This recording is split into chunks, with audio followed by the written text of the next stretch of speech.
taters, sweet taters,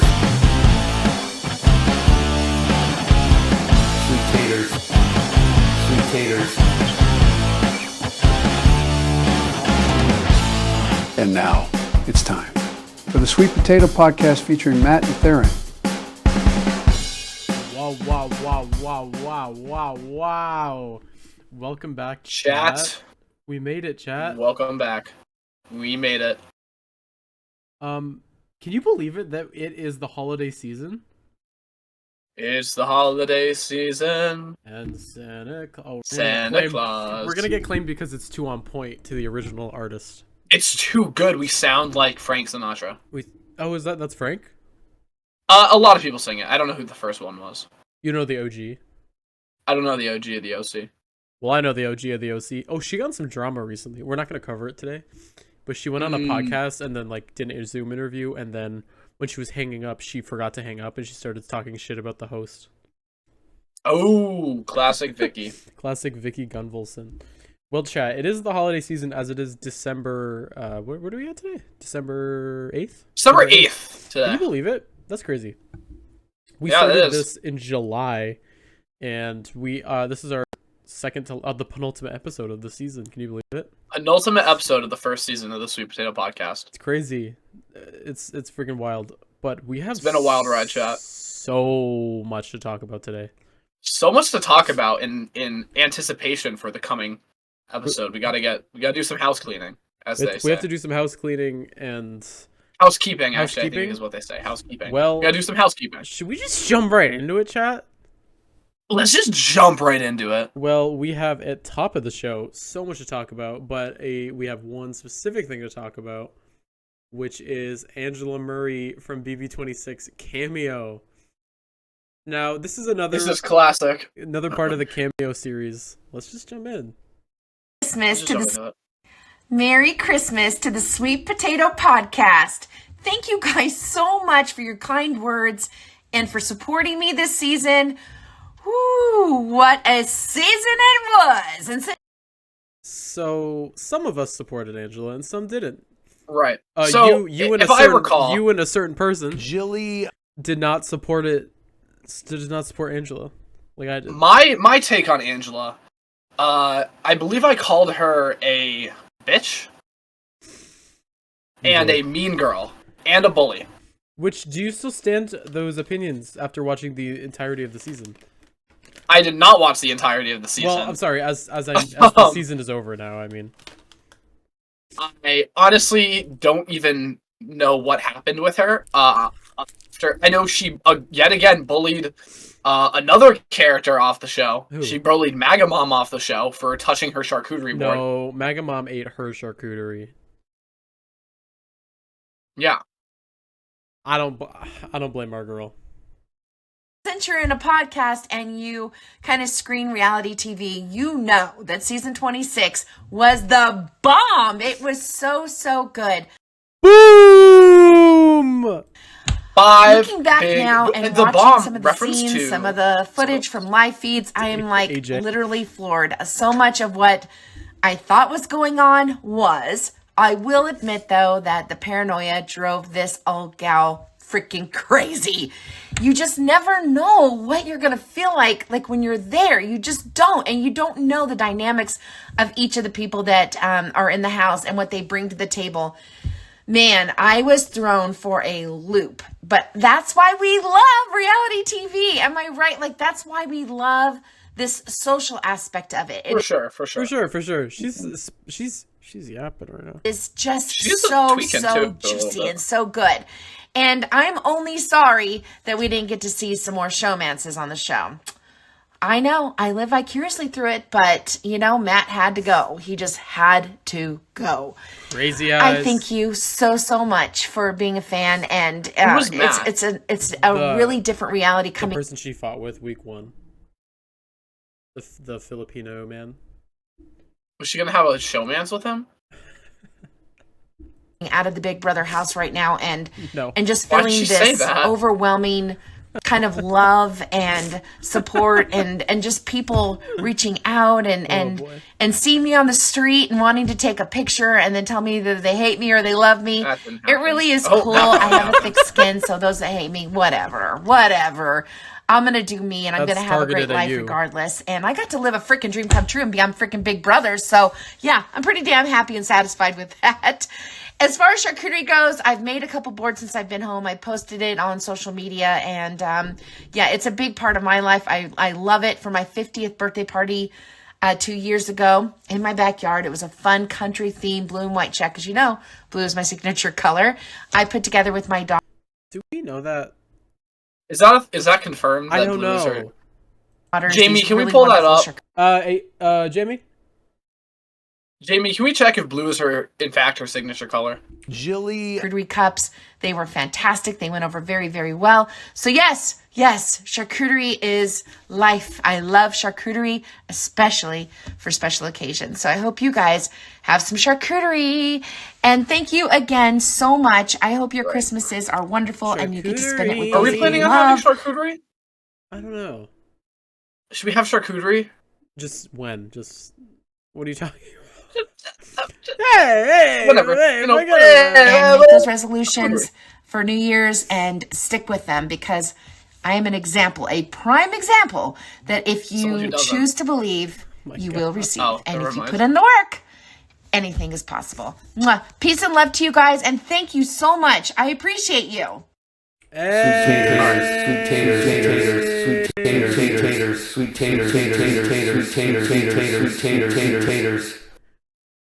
All jokes aside, Angela, if you're watching this, I'm just kidding. Obviously, I'm sure you're a lovely person in real life. She has to be a lovely mama from Salt Lake City. She has to be. I'm sure she's a great mom, a great grandma. She should be on the Real Housewives of Salt Lake City. I think she has the mean girl spirit in her, where I think she would thrive in that environment. Well, she's friends with Whitney. Who's that? So the blonde lady from Salt Lake City, who's That's always a fighting bad Mormon? No, that's Bad Mormon. She's Bad Mormon's cousin, who's always like, oh. So she has a Bad Mormon connection. You exploited me in my book, Heather. You exploited I know. I actually know exactly who you're talking about. They're on point. There's impersonations. Although Angela does remind me of Bad Mormon. She does. She gives a bit of Heather Gay. Have you seen Heather Gay post Ozempic? She went on O? Oh, she went on O. Oh, yeah, she did. Which, like, sure, good for you, Heather. I mean, she looks great, Heather Gay. Right? No. You don't... do you think we're going to see Angela go on the O? You know Heather came out with a new book? This is the sequel to Bad Mormon. Bad Mormon? It's called, wow. It's called Good Time Girl.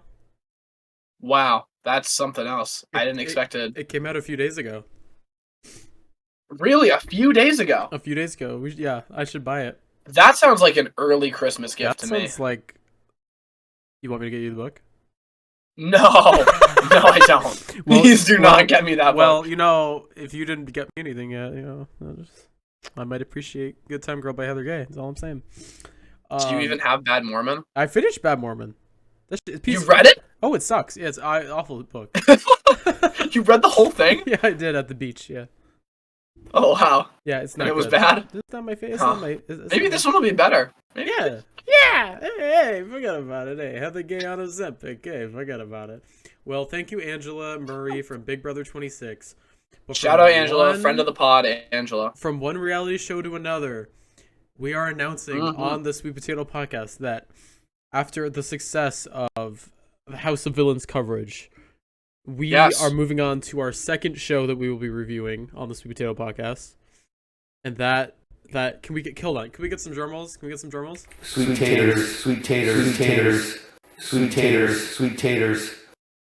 We will be reviewing The Traitors Season 3.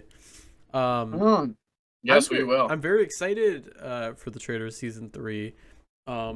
Are there any cast members that you are excited for? I know one of them. I'm excited for Bob. Oh, Bob? Well, of course. Bob is just so funny. I'm the most excited for Bob. funny, strategic. If Bob and Candy are both big personalities, so if they will both go the same route strategically, should be amazing. But I think someone else we're excited for. Well, I'm excited for Danielle Reyes from Big Brother. Obviously, Dolores Catania. I'm very excited for Dolores. I'm very excited for Dolo. But our girl Dorinda. Honestly, I'm more excited for Bob and Dolo than for Dorinda. But really? I just don't feel the same. I don't feel the same connection to Dorinda. Yeah. I think she's gonna do a little too much drinking again. Yeah, for sure. She's gonna overindulge in the wine because they have the wine on the. It's not prop wine; it's real wine. Traitors. She's gonna drink a little too much. This is Scotland. Oh, what about Tom Sandabutt? Fuck off, dude. Fuck this guy. You're a man with a mustache. Ariana, Raquel. I can't do it. What does he look like? He has a little kilt. He has a little kilt. God, he's so. And then, of course, we have the host, I Alan. I felt stupid. I felt gay. What is that dog? Oh, there's a dog? Yeah, that's Alan's co-host, Layla. What did Lala. Not Lala. Wait, Lala? Not Lala, Kent. Not Lala. Whoa. No. Whoa, chat. Not Lala. His name is Alan Cumming? Yeah, he's in a lot of stuff. He's in, he plays Alan Cumming. Spy Kids? He plays... Floop? Who? Floop. The villain in the Spy Kids film? Oh, right. I know exactly who you're talking about. How do you not know Floop? Y'all kind of look the same if you bleached your hair. Okay.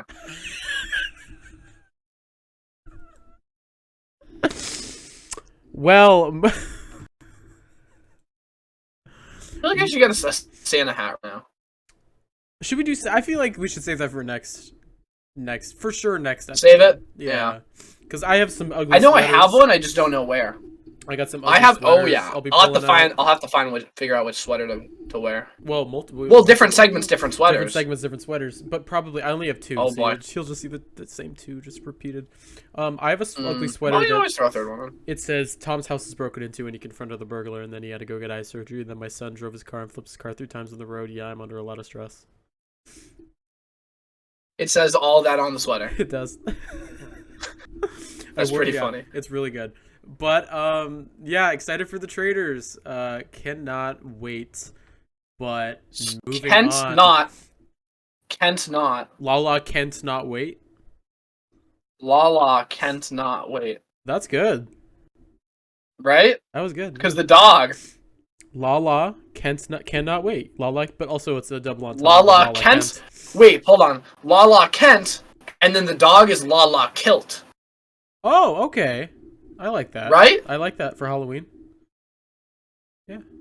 Well. So Tom is gonna have beef with the dog. Well, if that's the case, then there will be 2 cast members of the Traitors who are also out of another job. That's a foreshadowing to a headline. Right. Well, anyways, Dorinda's also out of a job. Dorinda's and Robin Dixon and Dolores. And okay, that's a little premature. Well, they canceled Dubai. Dolores is a little premature. They canceled Dubai, so she's out. Robin Dixon got fired off Potomac. New Jersey's probably not coming back. Dorinda doesn't work. What do you mean New Jersey's probably not coming back? They haven't talked about it, and they've not talked about bringing it back. And, like, what capacity they'll bring it back at. Yeah. It's kind of crazy. Really thinking about the last episode, though, like, they did shoot it like a series finale. They did, and it was a good episode. And we'll see. But speaking of New Jersey, we have a endorsement on the Sweet Potato Podcast. From New Jersey. Jen Fessler. So I popped into one of Jen Fessler's lives the other night, and chaos unfolded, I guess. Sure. Such a hot voice. Oh, because you have the low voice. Thank you. When he was like going for his frat. Confident. When he was going for his fraternity. I remember his fraternity. No, I love it. Oh, this is a girl. A confidence, a girl. So wait, when he was going for his frat, they said, okay, why should we take you? I remember you told me this, Zach. He said, well, because I'm tall. Mark said go home and start cooking for Thanksgiving dinner. I'm loving the sweet taters. The sweet. Wait. Follow them. I'm gonna follow them. Shout out to Jen Fessler's son, Zach. Yeah, shout out Zach Fessler. Follower of the podcast. Follower of the podcast, by the way. Speaking of following the podcast, Hanger Pub and Grill, shout out. You guys liked our post on Instagram? Yeah. Shout out. Sponsor us. Shout out. So they asked why, and he's like, that would be sick. I'd love to get because I'm tall and I have a deep voice. And men really love the Sweet Potato Podcast. Really love the Sweet Potato Podcast. And men really love the Sweet Potato Podcast. What? Men really love the Men really love the Sweet Potato Podcast. Men really love the Sweet Potato Podcast. And men really love the Sweet Potato Podcast. What? Men really love the Sweet Potato Podcast. Men really love the Sweet Potato Podcast. And men really love the Sweet Potato Podcast. Now, do women? That's the question. Do women love the Sweet Potato Podcast? Zach, do women really like the Sweet Potato Podcast? Men really love the Sweet Potato Podcast. And men really love the Sweet Potato Podcast. I don't think so. No. How about this? Do dogs really like it? Because dogs, they might watch. Do dogs really like it? Men really love the Sweet Potato Podcast. And men really love the Sweet Potato Podcast. No. Oh, shit. What about mothers? Because moms could. Men really love the Sweet Potato Podcast. And men really love the Sweet Potato Podcast. See, that's not what. No, I don't think so. That's not what about?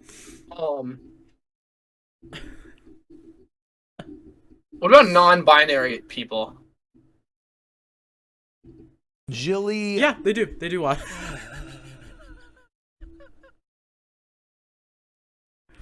Yeah, they do. They do. Sweet taters. Wait, what about men? Do men what? Men really love the Sweet Potato Podcast. Oh, you got it! That's who likes it. That's who likes the podcast. That makes sense. Men really love the Sweet Potato Podcast. Having too much fun with the soundboard.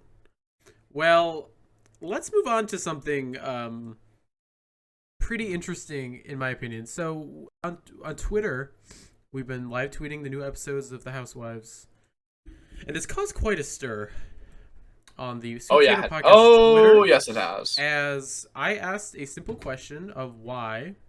Let me pull it up. Yeah, pull it up. Pull the receipts, chat. Pull the receipts. Where is it? If I were to talk about the season of RHONY, what are your feelings about the season? Well, Feta Cheese Stan account on Twitter said, which they play pranks because Fire name. They play pranks because no one wants to show their real life. Rebecca should show us Scientology. Uba and Bryn should show us something? Like, what is going on in your life outside of these women? Jessel, Aaron, and Sai are the only ones that are more open, but it's just not enough. And Jenna can do no wrong. I don't know why she stayed on the show, but we all know she is fashion royalty, so she doesn't even need the show. It's causing quite a stir. All right, that's Feta Cheese. First of all, shout out Feta Cheese Stan account. We love the engagement. We love the engagement. Shout out. Second, and just yeah, really in-depth take to provide on very it as a in-depth comment. take. Like she wrote that whole thing up. As someone who is not watching RHONY, what are your takes? What are your takes after Feta Cheese's opinions? The main takeaway is that this Jenna character, Gemma is a fat cunt. Gemma is a fat cunt. Gemma is a fat cunt. Shout out to Tiffany New York Pollard. Get her in New York. Get her on New York Housewives. Imagine that. Jesse, you uncircumcised penis. Come on. You look like an uncircumcised chicken nugget. Is that what did she say? Chicken carcass. She said chicken carcass. An uncircumcised chicken carcass. Another tweet from Sweet Potato at Sweet Potato Pod on Instagram. Not at Sweet Potato Pod on X. Oh, we are playing pranks. Someone's having a tough time. I can't even read my own tweet. Why are we playing pranks on the real Housewives of New York City? That is a genuine question. Because why are we doing that? No, is that actually happening? So what happened was this friend named Rebecca teamed up with another housewife named Aaron and said, let's pull a prank saying that I'm pregnant and that I got pregnant by another man. And let's see who the leaky pigeon is. Meaning who's gonna go spread the gossip. So they told Well, that's not a prank now. Well, hold on. So they tell a bunch of the ladies, and they're like, what? And then they all go gossiping as natural, right? But then you see, as time goes on, that it wasn't a prank because the people that were pulling the prank told like 3/4 of the cast members that it was a prank. So as the word, like the only reason that they were spreading this gossip is because they were in on the prank. So then it just became like a whole bunch of nothing, where there's this whole episode dedicated to, oh my gosh, she's pregnant, and then at the end it's like, it's a reveal, we got you guys, we got the audience, because the audience wasn't told originally it was a prank. This was all afterwards. And it kind of pissed everyone off because they're like, well, why are we getting fabricated storylines on this show by cast members producing themselves? You see how that can be like really unfortunate, especially for like that's not the validity of the show itself. Yeah. It's pretty wild. So I tweeted this, and we got another comment back by Translating the Trap on Twitter, on X, because none of them want to show their real lives. They just want to use the show as a springboard for their brands and sell us shit. However, we don't care because they aren't likable. They are performative, fake, and self-produced. Cancel it. These Agree, cancel it. Also, at the angriest bunny, want to see a dead body. Let's not scroll. Let's not scroll on Twitter. No, I'm curious. Oh, Japan's cool. Anyways, whoa. So that's our take on RHONY. Follow us on X for some more. That's our RHONY take. Or some more That's live tweeting. Follow at Sweet Potato Pod for more live tweeting on everything you need to see live tweeted on. Yeah, we get a lot of good Housewives, Big Brother, House of Villains, Traitors, all of the Traitors. Above. Now you'll get a little preview into our. If you follow the Twitter, you can get a little preview into our review, which will come out on the episode. Because we don't review everything, but we do. No, I do watch we don't review everything. Maybe but Matt does watch a lot of it, as Salt Lake City, and I don't. As Salt Lake City's ending, maybe I can do like a season recap, a little quick thing. You know, I can review the whole show. But a little recap. A little recap. Salt Lake City. So like shitty, little recap. Speaking of Salt Lake City, I don't want to go too into it, but this season is hitting on all levels. I thought that once they fired Monica, Reality Von Tease, it wouldn't, but it is probably the best show on television. You mean at this moment. Eva 2.0? Eva 2.0. Hopefully they show her soon on House of Villains. Reality Von Tease, yeah, I hope Reality Von Tease. This next story you know a lot about because you actually brought this to the table. Barstool Sports reviewed Casa Pizzeria in Ludlow.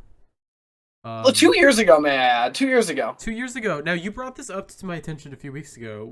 How did you find it again? I did. I saw that I was doing research on Red Rose Pizza for a class. Right. And I saw that Dave Portnoy, Barstool's very own Dave Portnoy, that motherfucker, reviewed Red Rose, and I was like, "Oh, interesting." So I was telling my dad, and he did I told my dad about it. My dad said, "Yeah, he also came to Casa Pizzeria in Ludlow," and I'm like, "Wow, that's close to home for me." And then this came out of it. All right, pizza review time. We are at Casa Pizzeria in Ludlow. I've never been to Ludlow. I have now been to Ludlow. That's Sweet Taters. 3 times in a row. That is not how one. Casa Pizzeria in Ludlow. He could have said it once. I've never been to Ludlow. Now I've been to Ludlow. There's one. I have now been to Ludlow. There's 3. He's from Massachusetts. He claims to be. Allegedly, he's from Massachusetts. He should know how to say Ludlow. It's not Ludlow. Well, one bite. I've now been to Ludlow. One bite. Not even a little and bit. He eats the pizza. It's a good thin, crusty pizza. And that's the owner. Now, he said that he requested for New Haven style pizza. I don't know what that means. Because I think pizza is 7-9.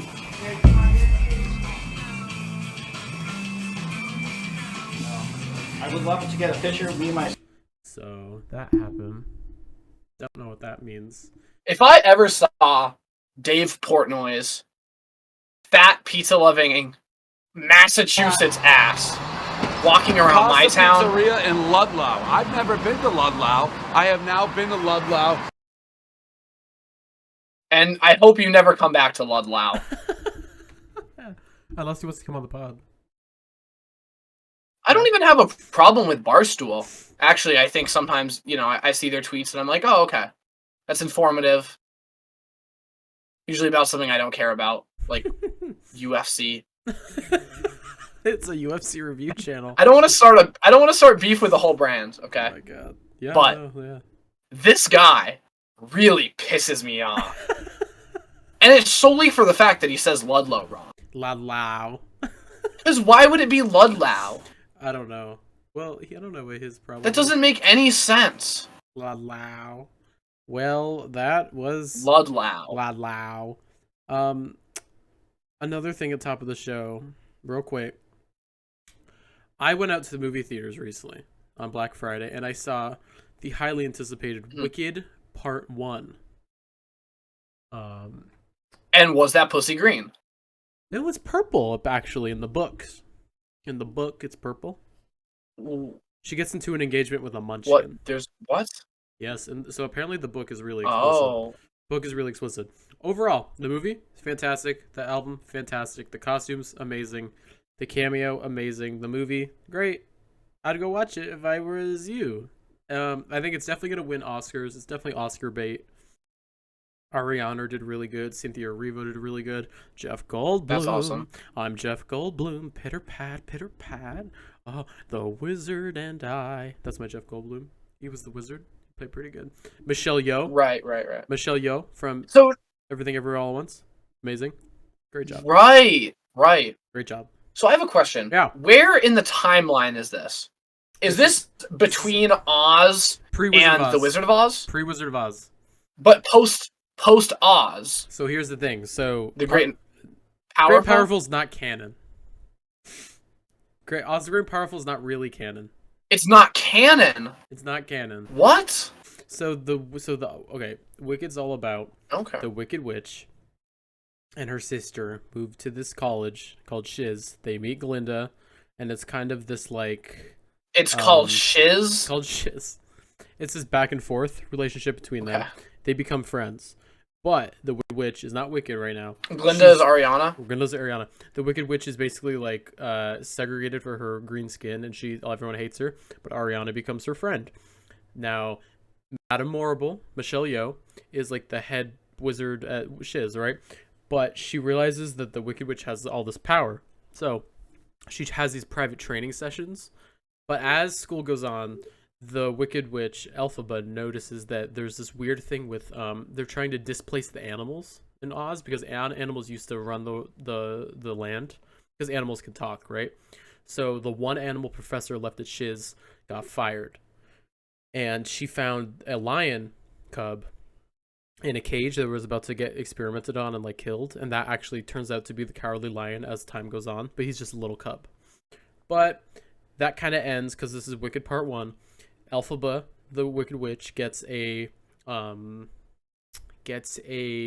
letter from the wizard. The wizard wants to see her, so she goes to the Emerald City with Glinda, right? The wizard goes, "I'm the wizard. Oh, I'm Jeff Goldblum," and he shows her this magic book. And he's like fake, right? He's just like a fake ass motherfucker. So he's a fake ass motherfucker. He has no power because his whole point was he wants to displace the animals. So he gets the Wicked Witch to put a spell on his monkey guards so they can get wings. So they become the flying monkeys, but it hurts them. And then she realizes, oh, this is messed up. And she gets ousted by Michelle Yeoh. Michelle Yeoh wants to kill the witch. She calls her a Wicked Witch. And then this is why the whole entire Oz hates the Wicked Witch and wants her killed in the Wizard of Oz. This is pretty... Even like, Ariana? Ariana's like kind of playing flip-flopper right now. We're not sure where her opinion is. Gotcha. But if the Wizard of Oz, Glinda hates the Wicked Witch, so it's kind of weird. But spoiler incoming for Wicked Part 2, because this story has already been out, because it's a Broadway play. We find out that the wizard is the Wicked Witch's dad. He impregnated her mom.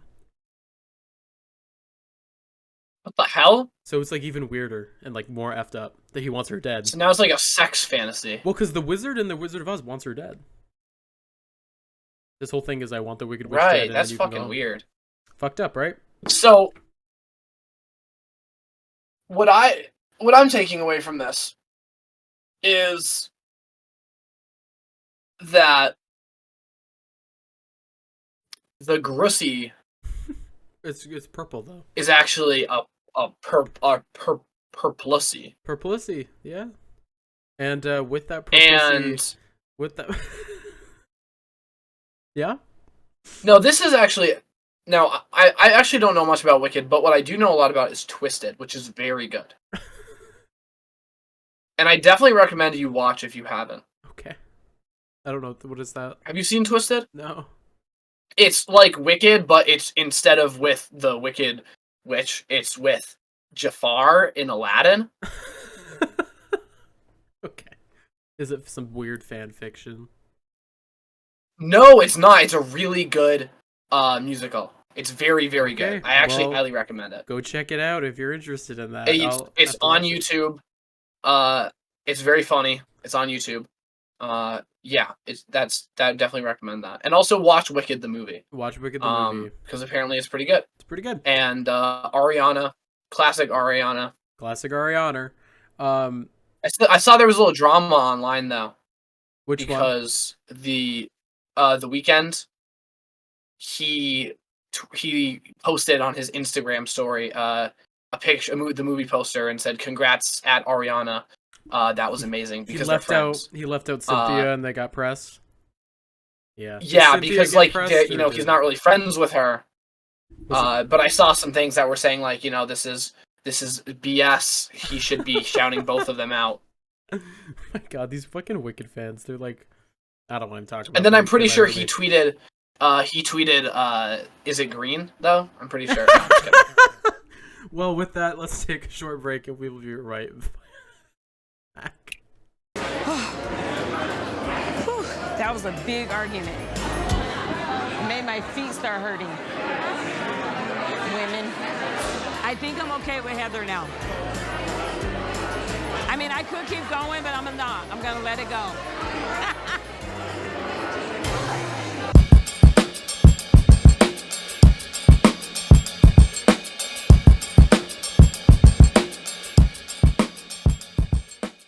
Wow, chat. Let's get right into it. Let's jump into it. Let's jump into it, chat. Let's jump into the first segment. We definitely didn't forget to talk about this. We definitely. I bought Meredith Marks's from Salt Lake City's bath bomb. You know that bats are her thing. The story with the bath bomb is bats are her thing. Don't come for her bathtub. Do not come for her bathtub. Do not come in her bathtub. Or for it. Or for it. I bought this bath bomb, as pictured here. It's the Salt Lake City Snowflake, right? The problem is, I put it out on this shelf right here, because for the podcast, for decor, right? Well, I walked in my room, and I'm like, why the hell? It did okay, it smelled nice, the bath bomb. Like, the bath bomb smelled nice. But I was like, why does my room smell like ass? And it smelled like something was burning. For 2 days. I was like, something burning? So I unplugged everything. Nothing's burning. Then I realized it's that fucking bath bomb. So I put it in the bath. It doesn't turn blue like the picture. It turned brown. Stank ass brown. Meredith Marks bath salts, more like it. You got bath salts. It was only $5, so maybe I'll order another one. Because I have was this from Meredith herself? Yeah, but she partnered up with Lush. You know that company, Lush? Ooh. Yeah. Red flag. Red flag. Well, ain't that crazy? That's crazy. And guys, we definitely did not forget to record this section of the podcast. Wow. And are not all doing right, it right chat. now. On to headlines. And the headlines. Headlines. I haven't looked at this itinerary at all, by the way, so I have no idea what's happening. You're all good. That was just top of the show? That was just top of the show. It's been like an hour. It's been 30 minutes. Oh, it's only been half an hour. It's only been half an hour. Okay. Let's move on to our headlines as the season 14 of the Real Housewives of Beverly Hills Taglines came out, and it's time for a Tagline review. Okay, let's start off with Tagline review. Our OG of the our OG of the 90210, Kyle Richards. Kyle Richards' headline is, "These hills have." Do we have audio for these taglines, or are we just reading them? We don't. So I'll do some impersonations. Okay. Do some impersonations. Okay. Or we can do some impersonations. I'll take the first one. "These hills have eyes, and they're still staring at me." That's pretty good. These hills, they have eyes, they're staring at me. Yeah, like the hills, by the weekend. The hills name of for the Beverly Hills. Beverly right, Hills. Beverly's Hills. Do you think that would be a good movie? I think Beverly's Hills. Beverly's Hills. Sounds like a explicit film. I'm good with that. Okay, do you want to take Sutton? Okay, I'll do Sutton. I'll take Sutton. I honor my fine Southern manners by putting you in your place. It's good, but I don't like Sutton. So I like it because it's like the the fork and the salad fork and the spoon and the knife and which one goes where. That's very important in the South. You'll get Augusta, some lashings if you mess that one up. She's from Augusta, Georgia, for sure. That's why she's yep. That's Sutton for you. Anyways, we got. And speaking of Garcelle, I've been in the game too long to play by somebody else's rules. Not my favorite. I'm not liking it. It's a little too generic. She can do much better, I think. She could have been like, "Hey, if you hit on my son, I'll kill you, Erica," or something like that. Well, let's go down to Miss Erica Jane. Do you have a good Erica voice, or should I do mine? I'll take this one. I'll take this one. Maybe you have to squash your Beverly Hills. And Beverly Hills. Your name is love. Independence, priceless. It's pretty good. I'm not gonna lie. It. What do you mean? I don't like it. No, I don't either. I'm just right. Wait, I understand because she doesn't have money, but she doesn't need money. Yeah, she's poor, but she doesn't need to have. But she doesn't want her independence taken away. Priceless. Her independence is priceless. Oh, right, boy. Because Tom's independence was taken away when he was arrested. Tom. And now her independence might be taken away. Let's move on. Who's Bozoma? To new housewife Bose. I think it's Bozma, but she goes by Bose. Bose St. John. We'll get into her. Bozoma. No. She's not a bozo. She's a very smart woman. Former CFO of Netflix, Uber, Indeed. There's another one. Oh, she's the Obama connection. Nope. Anyways, right? Isn't she friends with Obama? No, I don't think so. Well, no, you said she was the CFO of Netflix. Yeah, former CFO. And Barack and Michelle Obama are on the board of Netflix. Well, I don't know. She's former CFO. Oh. Brother. Anyways, her tagline is, "Introducing the greatest product I've ever marketed, myself." Very good. She's a former chief marketing officer. That's pretty good. It's amazing. Do you want to take... Bozempic? Dirt? I'll take dirt. It's Dorit. Yes. I might look like a doll, but don't wind me up, PK. PK. Oh, we'll get into PK, but he's not named PK anymore. He walked in on one of the episodes. What? He goes, "I'm single PK. Hey, it's me, single PK. Hey, Dorit, but I'm single PK. I got a new jacket, like a Dorit. PK on Ozempic. Hey, single PK. His name is now Single it's PK? Me. Hey, it's me, single PK. Hey, babes." Wow. Well, these taglines are pretty good. What do we think of the Dorit one, by the way? It's like pretty okay. I might look like a doll, but don't wind me up. It's Dorit. I don't really know. So no more Rinna. No more Rinna. Is there anyone else who's missing? No more Crystal. And no more of that. Crystal Kung Minkoff. Yeah, Crystal Kung Minkoff is not here anymore. Oh, what happened to Crystal? I forgot about her because of how forgettable she was. Yeah, that's the reason she's not there. You want to eat a chicken nugget with your eating disorder? You can't even eat a chicken tender, bitch. You can't even eat that chicken nugget. You can't even eat that chicken tender. Well, you can't even eat this chicken tender. We are getting close to the end of this season, right? Of our podcast. But let's do a little throwback to the very first headline of the Sweet Potato Podcast. This is breaking from 8 in the morning. Today, Summer House star Lindsay Hubbard welcomes first baby with boyfriend. Oh my God, Lindsay Hubbard's child is officially here. Can you believe it? That's crazy. We sat through a pregnancy. We sat through. Wow, the pod has officially lasted the majority of a pregnancy. The majority of Lindsay Hubbard's pregnancy. The star of Summer House has announced the arrival of her first child. Essentially, the entirety of her public presence of pregnancy. It's very true. Her daughter named Gemma Britt Cuffe with her boyfriend Turner Cuffe. Hubbard shared the news on Instagram with a photo of the couple. Gemma is a fat cunt. Gemma is a fat cunt.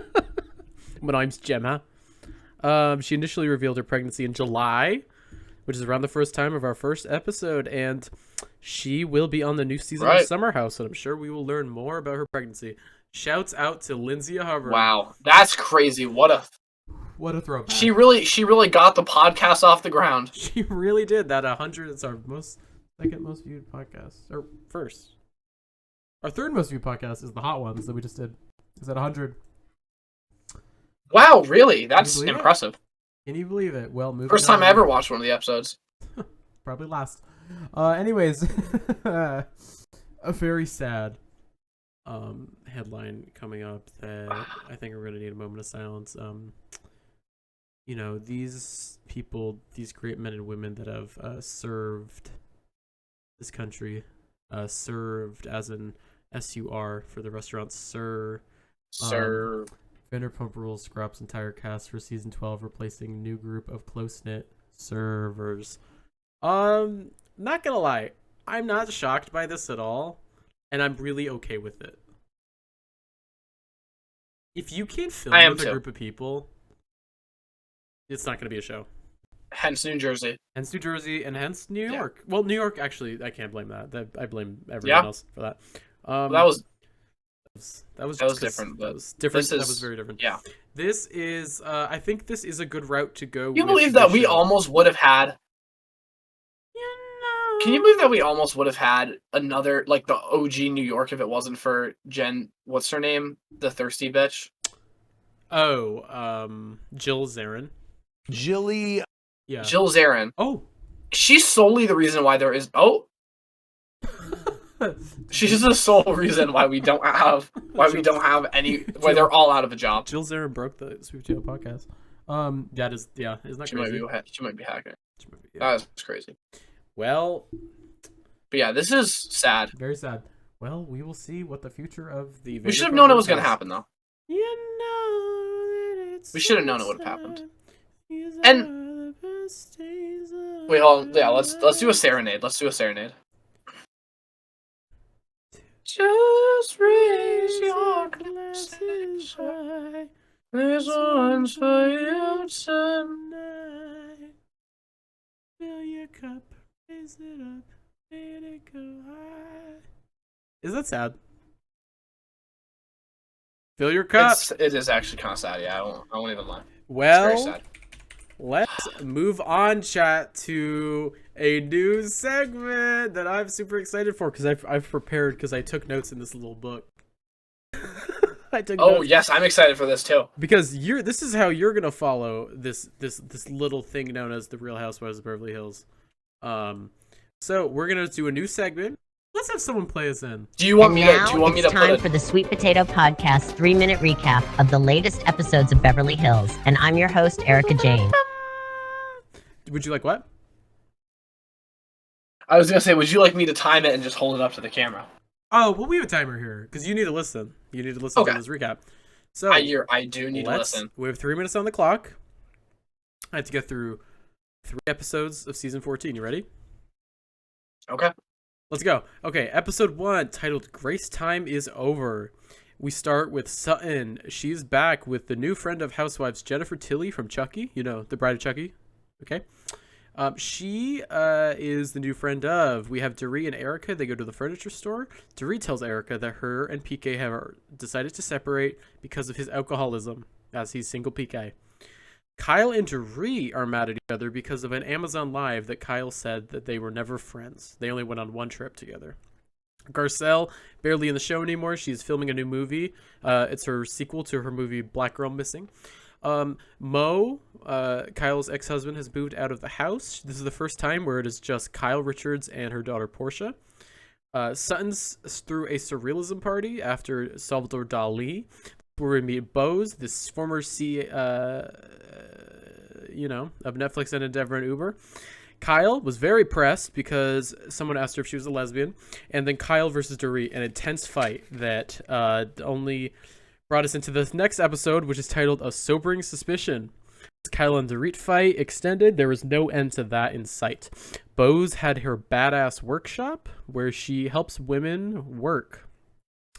Sutton and Kyle had lunch where Sutton is quoted with, "You should file for divorce, Kyle." Bose has a cool as fuck house. It's so nice. It is in Hancock Park, Beverly Hills. Very freaking nice. Dorit and Bose are best friends, as Dorit is on the outs with mostly everybody. We are back with Kathy Hilton, friend of again after taking a season off, as Kathy, Erica, and Sutton all surprise Kyle with a pizza party. Mo has changed his family photo from him and Kyle to him and his Dancing with the Stars partner, Emma. Dorit and PK have dinner where Hugo walks in and goes, "Hello, I'm single PK." PK is still an asshole. Now we're on to episode 3 of season 14, titled Life's a Beach. Kathy Hilton plans a trip to Oceanside, California, where they meet a Tom Cruise impersonator. Kathy gives a suitcase to all of the women. Kyle and Mo have a one-on-one where Mo bought an apartment and bought furniture for this apartment, meaning he will never come back to the house.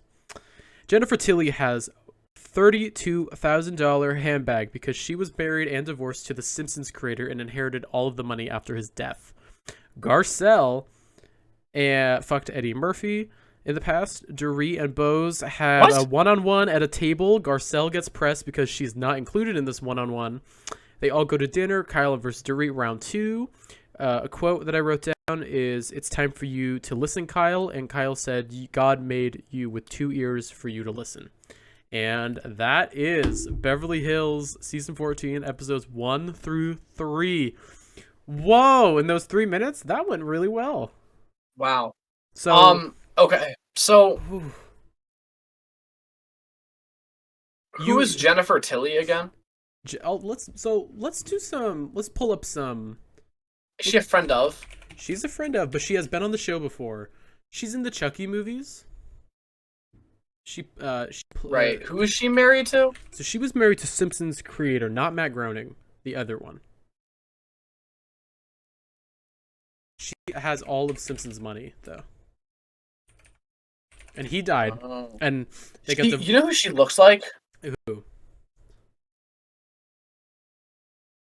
She looks like character actress Margot Martindale. Who is character actress Margot Martindale? Just like a Margot Martindale. Yeah. Oh, yeah. She does. Yeah, Doesn't you're she? right. They do give similar. Yeah, you're right. I just saw Margot Martindale on a late night show recently. She must have been promoting something. Something new. Yeah. Cocaine Bear. Cocaine Bear. That's what I know her from. Yep. So, I saw you gasp at a few things. You definitely gasped at. Was it? You gasped at The Simpsons. Oh, the Dancing with the Stars partner. I actually, that shocked me. I also thought you were talking about Matt Groening for a second. No, not Matt he died, Groening. and that was how I learned he died. No, from I was like, oh my god, he died, and this is how I'm learning about it. No. Okay. The Dancing with the Stars thing with Mauricio is crazy. Wild, right? Like, why do you don't even live there and you still flipped out? Like, you switched the painting, you switched the photo in your office that you don't live at anymore? Yeah, that's a little weirdo. But also, like, I understand. Like, the divorce is because she's a lesbian, right? She's definitely a lesbian. Well, the divorce is not because of that, but she is definitely. I mean, she's finding herself. Plus or minus a lesbian. Yeah, but she got really pressed because of all that jazz.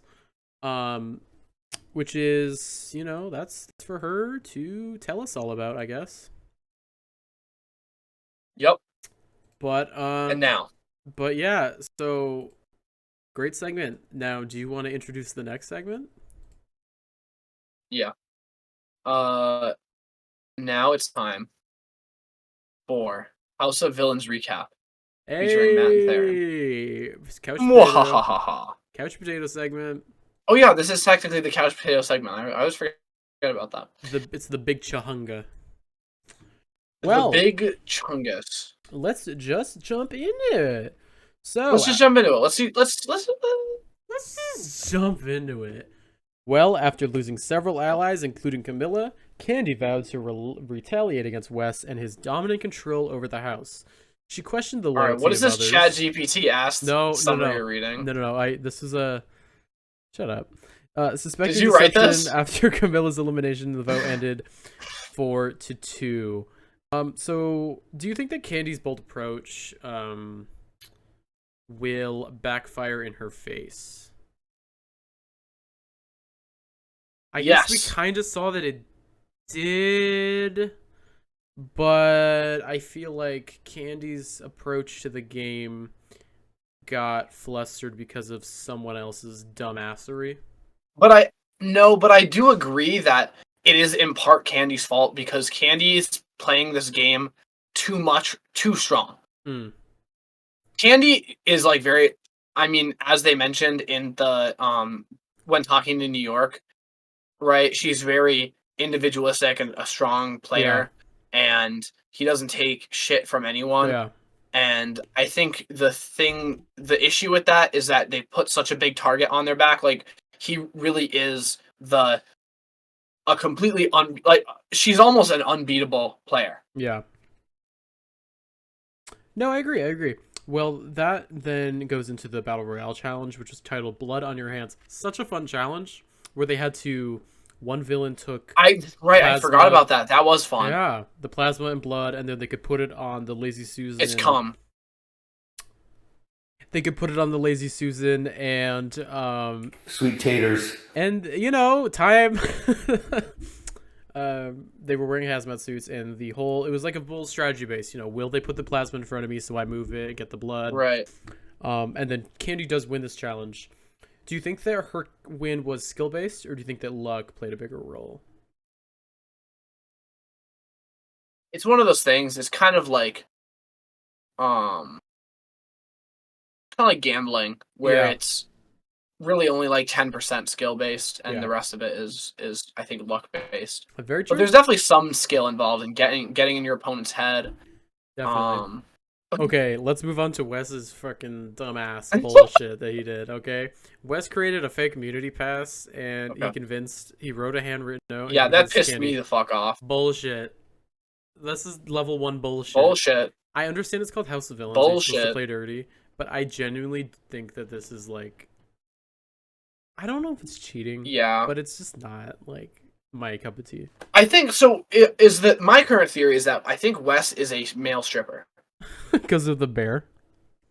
Because of the bear costume. And also, isn't like a bear like a term for something? Isn't like a term for a homosexual? Sure. Something like that? I have no idea. But I'm just a little suspicious of the bear. The whole bear thing's a little weird. It keeps coming up. Well, and he sleeps with a panda teddy bear. Wes is just not my favorite human being. He's a little freaky. Victoria versus Larsa. Victoria and Larsa's toxic feud escalated through the entire episode, leaving the house on edge. Quote from Victoria, "Dude, I seriously want to punch her in the fucking face." Should Candy have targeted one of them, and this would directly have broken up the drama?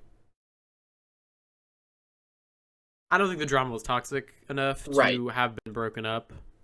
But no, I think it was. Really? It was getting to a point where it was taking up the whole show. Yeah.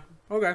It was really getting to a point where anytime the two of them would intersect, Larsa would make some comment to Victoria, and then Victoria would start crying about it, and then it would just be like a thing like that. Like Larsa, and they couldn't be in the same room without Larsa saying something about her being poor, or getting traffic tickets, or being dumb, or having an OnlyFans, or going to the stupid dog party. Like, there's literally, there could not be in a room together without Larsa saying some stupid shit. That is very true. Larsa is such a, just like a villain. Like, Larsa is a villain. She really is. And Safari really wants to hit that. Well, that's confirmed because he was like, "Yo, Marcus isn't in the picture." Marcus Jordan, our cocaine king, allegedly. Well, that's true. I saw the video. Michael Cocaine Jordan. I mean, Marcus Cocaine Jordan, son of Michael Jordan. Michael has that's nothing what I said. To do. I understand. Michael has nothing to do with. No, son of Michael. Son of Michael. I understand that. I'm trying to find my picture of Larsa because she's not included in the actual rundown. How old is she? Alexa, how old is Larsa Pippen? Larsa Pippen is 50 years old. 50. She's the OG Snow Bunny. Okay, Candy nominates Safari, Victoria, and Larsa for elimination to weaken the West Alliance and keep it at an even playing field. Mm-hmm. Then we move on to episode 8 with Candy Muse's reign, as Candy retained her position as Supervillain of the Week after triumphing in the Redemption Challenge. Yes. Using her power to nominate Safari, Victoria, and Larsa for elimination, her strategic decisions targeted West's alliances aiming to Okay, this is actually you actually had ChatGPT right this. I did no way not. I did. Okay, will her bold moves solidify her control, or will it targeting the West Alliance backfire? Personally, I think this was a great plan. I don't think it backfired in This was a great plan because at all, actually. These are Wes's two biggest allies. Yeah. Larsa and Safari. Yep. Made perfect sense in my opinion. I think Candy should have put Wes up, but obviously Wes had that bullshit that he pulled. He pulled some bullshit. Well, and then we got the worst redemption challenge. Not worse, but it was actually really entertaining, but it was very painful. It was called Cap That. It was brought back from season 1. Just as bad as it was in season 1. The caption writing challenge, freaking awful, as it was fast forwarded. Like, they skipped a bunch of clues. It's like that stupid Discord meme game. No, it's on Jackbox. No, but you know the one I'm talking about, the Discord one where you have to like write something for a GIF? That's right. That's what it felt like. Yeah, I do remember that. Because of how unfunny it was. I remember playing that game with yeah, some real villains. And okay, it's sort of just So Safari secured a victory somehow in this redemption challenge, solidifying your idea of Safari for the win. Week 1 that you predicted that. What do you think of with the Safari win? It kind of sets him up as he is a player in this game. Now, how do we feel about Teresa Giudice, who has not won anything and is laying low in this game? I think Teresa is terrible playing this game. Lovable personality, but fucking terrible at House of Villains. Genuinely does not know how to play in a competition game. No, not at all. I don't know. She knows how to competition bodybuild, and that's about it. Yeah. And I think that Safari is not a threat at all. And the only reason why he won is he is slightly funnier. He was put in a funny competition against Larsa and Victoria, who are the clearly least funny people, and he still barely won. Yeah. If New York, Jesse, Wes, or Candy were involved in that challenge, or even, well, maybe not Teresa, but if any of them were involved in the challenge, they would have easily won. Oh, for sure. It is so easy to be funnier than those 3 people. For sure. Guaranteed. 100%. And Safari still barely won. So I don't think this sets him apart as a threat at all. I think it just means that he was slightly funnier than the 2 least funny people on the show. Yeah. Well, this then leaves Teresa in a little bit of a problematic spot as she needs to pick over her roommate or her Bravo family, Larsa. She chose strategy over personal bonds as she voted to eliminate Victoria. Her shift from the Mother Teresa role to a more cutthroat player marked a turning point in her game. As time goes on, Victoria was eliminated 4-1 with only New York saving her. New York and Victoria, as she should have been. New York and Victoria have a fun moment together as Victoria got into a big fight with Teresa, which I was kind of shocked with. But Candy ultimately told her to sashay away, leaving Victoria eliminado from the competition. How do we feel about this? I'm sad. Victoria... I've got a little cock, and I'm gonna use it on Wes, and then Wes is gonna vote to have me eliminated. I miss Victoria, I'm gonna be honest with you. She brought something to the show that other people didn't. No, does she still do OnlyFans? I don't know. She said on the show she took a break. She said, I'm not even doing it right now. It's not even activated. Right now? It's because she doesn't have any parking tickets. Because she has all those parking tickets. We could definitely get her on the show. On the pod? We could definitely get her on the show. Should we reach out? Yes. Let's reach out. She is so desperate for any kind of attention. My God, yeah, she's not going to go on after you said that. The episode ends with Joel's twist as there was a cliffhanger as Joel wants the villains to rank from most villainous to least villainous. And we are left on a little bit of a cliffhanger, which moves us into episode 9. Now, if you were to rank the villains from most villainous to least villainous, what would the ranking be? Let's start with least villainous. Least villainous is Jesse. You don't think Teresa? No, I think Jesse.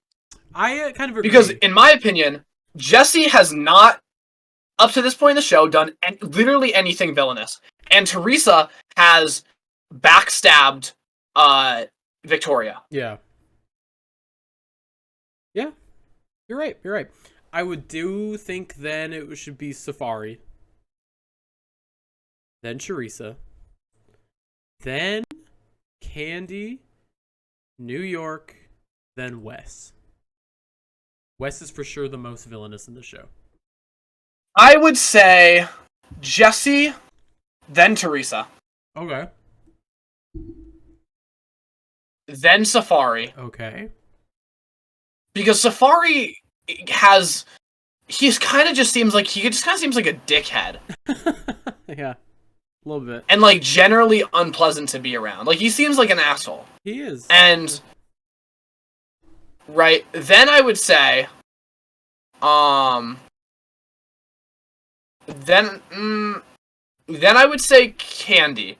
Yep. Because Candy, despite being the most villainous, allegedly, I think that Candy there's a difference between villainous and strong player. Mm-hmm. And Candy is a very strong and individualistic player, and because of that, she doesn't care about anything. But he definitely has like a level of honor to their strategy and the way they play. And I feel like they're not a villain. He's more so just kind of like a strong personality. Very true. Very true. I do. Then I would say New York. Larsa. Oh my God! I forgot Larsa existed. Then I would say Larsa. I forgot Larsa existed. Because as a player, Larsa's not that much of a villain, but she's just a bad person. Yeah. Like, she's really just a bitch. Yeah, she is. She's an asshole. Then I would say Wes. So you think New York is the most villainous? Because Wes is very manipulative and he does a lot of shitty things. Yeah. But like New York is pure evil chaos. It's a chaotic evil. It is a chaotic evil. It is like evil. Like the chaotic evil, neutral evil, lawful evil. Is chaotic evil. Larsa is neutral evil. Yeah. Larsa's neutral evil. Wes is lawful evil, and New York is chaotic evil. Sure. Okay, I can agree with that. I forgot Larsa existed. But this ranking comes in a big part of the episode, as the real ranking had Candy at first and Teresa at last, as Teresa is the next villain eliminated from the house. How do we feel? Yeah, she just got eliminated because she was the last. I mean, it's her fault. She was so stupid for just accepting being at the end. Obviously, something bad was going to happen to the person at the end, who's the least villainous. When you're in a show called House of Villains, and the whole point is to be the biggest villain, first of all, setting yourself apart in any way, obviously they were going to do something with the lineup, right? Yeah. So making yourself trying to be the most villainous or the least villainous is a bad idea.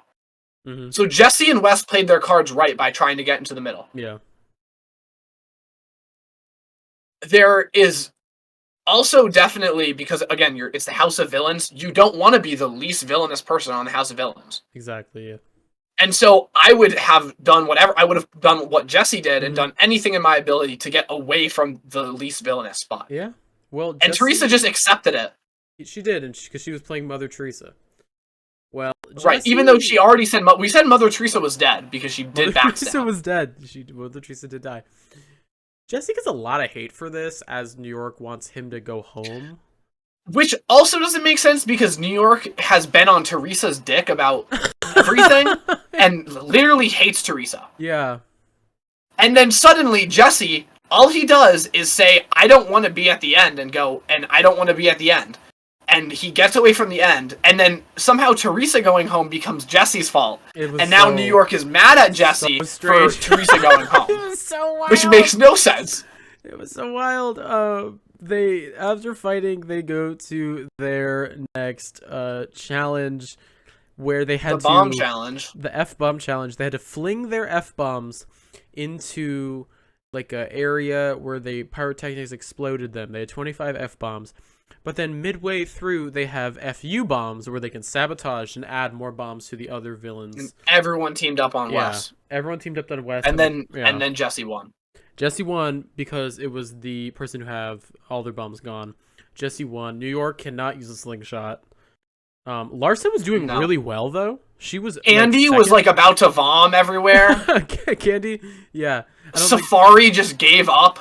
Yeah, cardio is not. Wes also gave up. Well, Wes got a little bitch boy. He got really upset because everyone was targeting him, and he was like, and then he was like, I'm not going to play this game anymore. I'm going to let Jesse win. I'm from the challenge, and I would easily win this because there's he literally said that. Involved. This is the challenge type game, and I am from the challenge, so I think I'm going to win this challenge type game. My pathway to strategy is to take my time and let these stupid imbeciles.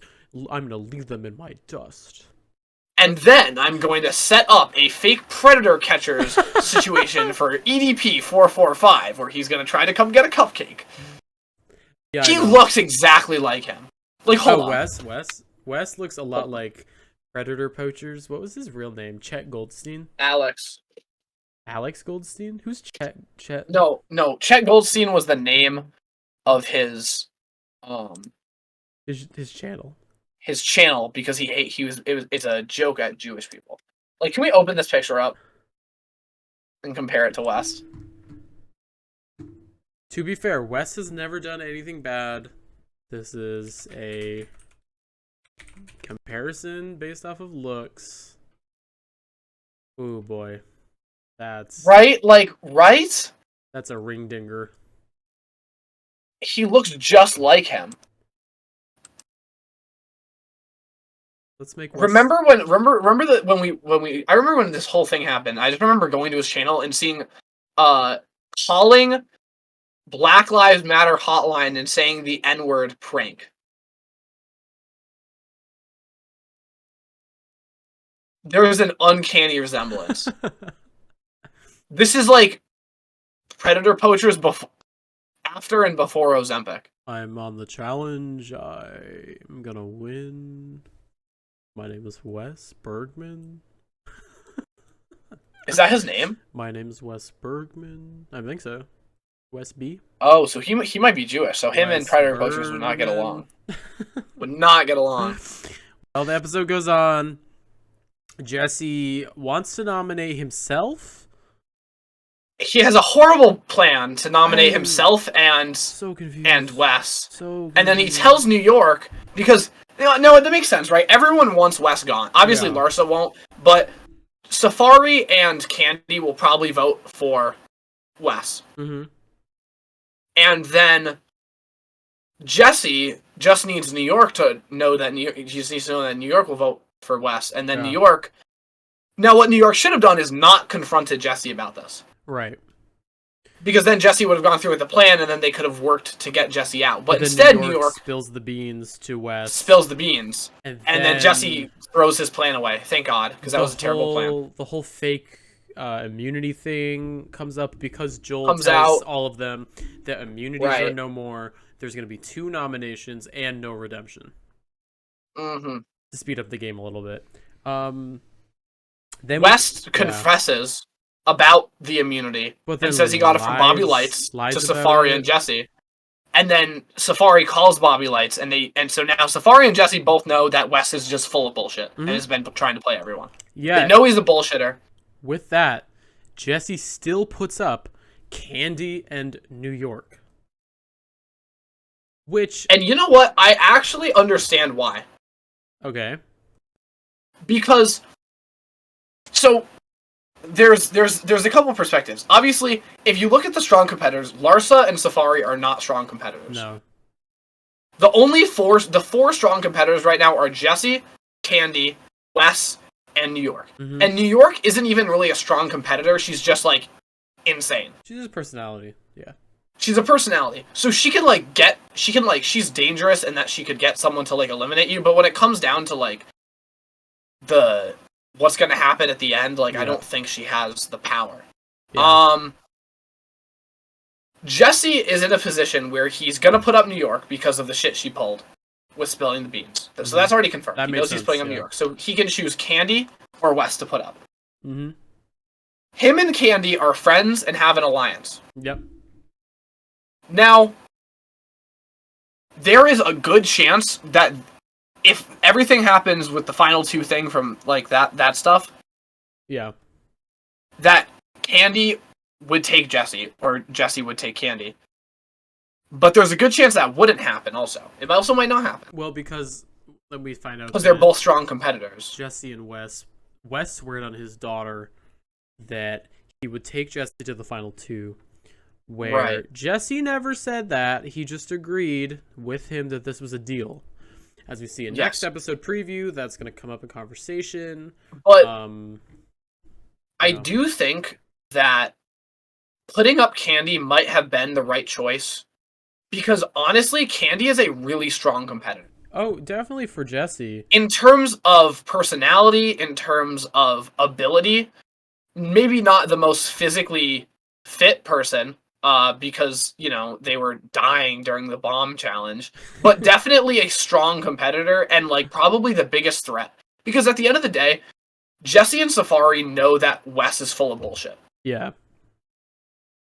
If this was, like, a standard, if it was going to keep going forward with standard elimination stuff, like, it's not going to because of where we are at the show. Yeah. Then they could just turn everyone against Wes and get rid of him, I think. Easily. But I understand that there's a level of confidence that Jesse has that Wes is not a threat to him. No, not at all. Because at the end of the day, Wes really is just full of bullshit. He is, and I think it's gonna. The decision came down. The decision came down to Wes, who's the master manipulator and the mastermind, but is really just full of bullshit, and Candy, who isn't a manipulator but is a really strong opponent. And I know that they're all coming from competition shows. But Candy's competition show is significantly different than Jesse's and Wes. And the fact that Candy is going toe-to-toe with specifically Wes, I think is very remarkable in this competition.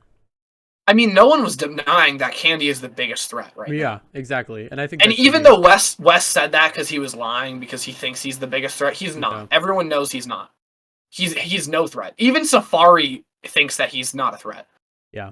Well, we'll see. And that's embarrassing. We'll see next week when they do the butter sculpture and we find out who gets eliminated. And I'm assuming there's another elimination next week. There might be, and there also might be something from the trailer, the preview. There might be some. Because we have 2 episodes left, I'm pretty sure, of House of Villains. Is it 2 or? I think there's 11 episodes this season. Okay. So because this was episode 9. So this is intense. This is intense. We have because if let's think, we have elimination this week. We have 1, 2, 3, 4. Who do you think is gonna win? Who do I think is going to win? I think that if you asked me last week, I would have said Candy. But if you ask me now, I think Jesse's gonna win the entire show. I want Jesse to win the whole show. Yeah. I wouldn't mind if Candy won the entire show, but I don't think that's going to happen. I hope it does. I hope that Candy I do too. I would love Candy or Jesse. If Candy or Jesse won the show, I'd be very happy. Yeah. Again, I don't think that's going to happen. And then if I don't think Candy's going to win. If New York stays and makes a big move. New York's not going to win. If New York stays and makes a big move, I could see potential. But right now, it's very I don't think New York's going to win. It's just not going to happen. I wouldn't mind. I think I'd be okay with that. If Wes wins, if Larsa wins, if Safari wins, I'm crashing out. None of them deserve to win. None of them deserve to win. You imagine they go, Safari, you're the winner. Imagine if Safari wins the show. That would be like that, or Larsa winning is just unfathomable. I cannot imagine that happening. No, me either. That's like if Bowie. That's like if fucking Bowie Jane. Fucking Bowie Jane. Big Brother. To be part of the mafia with Matt and I. Fucking Bowie Jane. Fucking Bowie Jane. Well, that was House of Villains. We are clocked at 1:15 right now.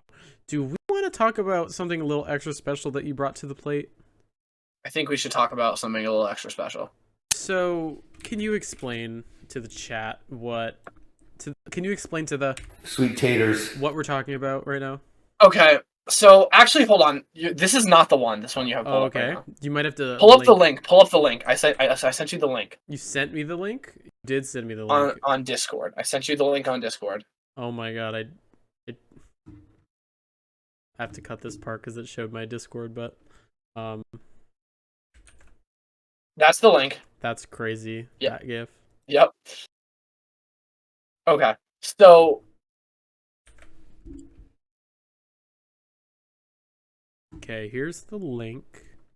Okay, so this video, I don't want to watch the whole thing. I just want to kind of skip through it a little bit so we can see some of the highlights. I don't know if it's royalty free or not, so I'm just gonna say no. That's fine. So like, right? Okay, so this is we all know Mark Wahlberg's in great shape, right? Marky Mark. So, he's just doing some standard stuff, and obviously golfing. Okay. So we can skip forward a little bit. Okay. Go to like.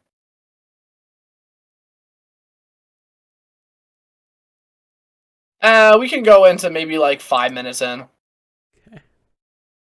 Consistent with a particular product. That product better. So he's doing some walking with a kettlebell, and then he's gonna make some pre-workout. Really worry about what's in the bottle. Soccer moms, aspiring athletes, kids trying to make the football team, as well as professional athletes can use these products and know that there's never going to be any issue with. Nice ad, by the way. Nice ad. Okay. Things of that nature.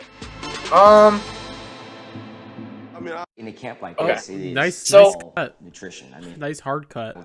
So now we get to Mark really is that this echelon for having like what is he doing? As long as the metabolism falls into the right place, that's some muscle. I've seen Kathy Lee to do that on the morning show. All that fat.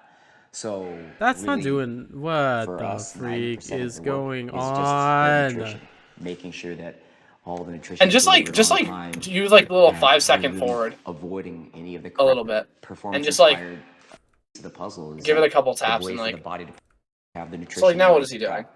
Super hard. Okay, he's doing some leg swing. Okay, that's fine, whatever. Because people don't really recover. I worked out hard, but now you walk away and you're so sore that you can't even work out the next day. Oh yeah, that's good. 2 times 2 is good. You go and work out 15-20 minutes into the workout. That soreness is gone. This guy's pissed off that he's talking right now. Yeah, he is. Why is he so tired? Yeah, you won't recover. muscle soreness can He happen. did some pelvic thrusts. That's all he did. Moved his leg left and right. He was like 4 times. Why is he in the background? Oh, he's gonna go pick up a. He's just gonna place it. Oh, we're gonna. Okay. What is he doing? Oh, okay. Some lunges. Okay, and he's gonna walk and put it back. Only one set of that. He can't do any more than that. Now he's gonna do a completely different exercise. He's going to. Oh, now we're on iPhone video. In 4 weeks, it's hardcore. So every day eating like the proper nutrition. Fuck. What is this? On the field, at home, everywhere, everything I do on the floor eyes level. Eating in the proper nutrition is probably about 8 eyes. Sweet taters. What's that? Eating in the proper nutrition is probably about. Hold on, go back. You know, everything I do, I want to perform. Go back a little more. Oh my god. For a charity give back, so Mark is very focused on how do we give back to the communities, how do we help more people. Whatever that is. You know, I look at life and then he's gonna do a little bit of the. Oh my god! Oh, what is right? that? A little bit of whatever that is. As well a little row. A little work. Some of those. At home, everywhere. What is that? What is that? Some of those. A little bit of this, a little bit of that. Eating in the proper nutrition is probably about 85% of it. You know, for me, I like to push the workouts. Okay, then go to about like 13 minutes. I want to be out of the gym by 7 o'clock. Yeah, we're there. Get ready. Take my kid to school. Okay, like legend. NBA. You know, start my day like that. NBA. Gotta get up. Another ad. He's gonna eat some more. Some more Marks. Another ad. Now he's gonna go into the boxing ring. What? Why? He's going to a boxing ring.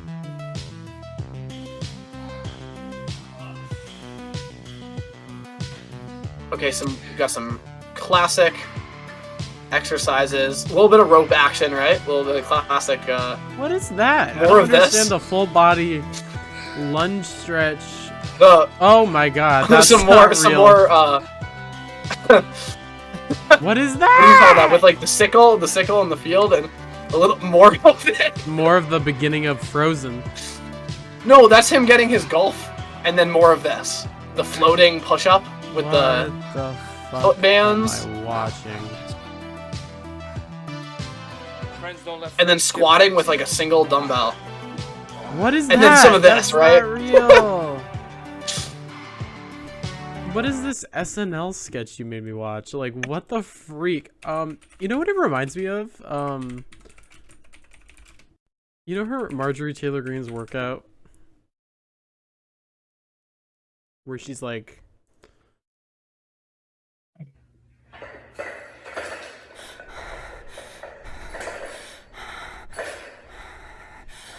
Sounds like it's an explicit...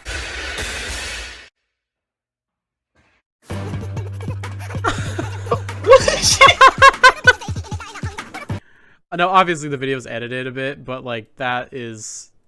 Wow. That's real. Wow. Marjorie Taylor Greene is one of those... That's the Young Turks. Oh my god. But, look, yeah, so she's like... What does she do on the... What is... Hold on, I don't know what this is. She's doing? That is absolutely nothing that she's doing right now. She's transforming. It's just nonsense. She's transforming. Metamorphosis. Oh my god. Yeah. 10 sets of turning into a butterfly. 10 sets of turning into Mega Titan. Marjorie Titan. Oh, hold on. Go back to the... Pull off the Mark Wahlberg video. Marjorie Titan Green. Go to 14:16. This might be the peak of his workout here. What? No. No. Just look at how long they have this shot for. What is that doing? He's not the greatest showman.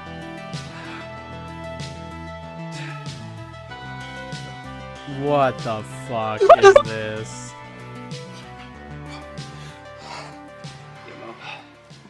What's with the ball? Yeah, baby. Don't drop the ball, baby. It's like, obviously that's like good for your core strength, but why that? Why does he have to do that specifically? Didn't drop the ball, baby. You reminded me of something else. Okay, this is like a new pause. This is RFK's product that he's like shelling to everybody. Him and Kris Jenner. So it's called like box ballin', and this is apparently the biggest workout that all Americans can get.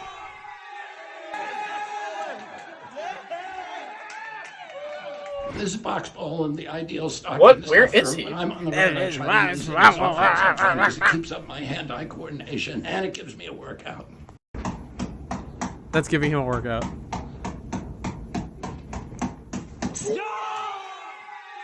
That looks kind of fun though. This is box ball and the ideal stocking stuff. It does look a little fun.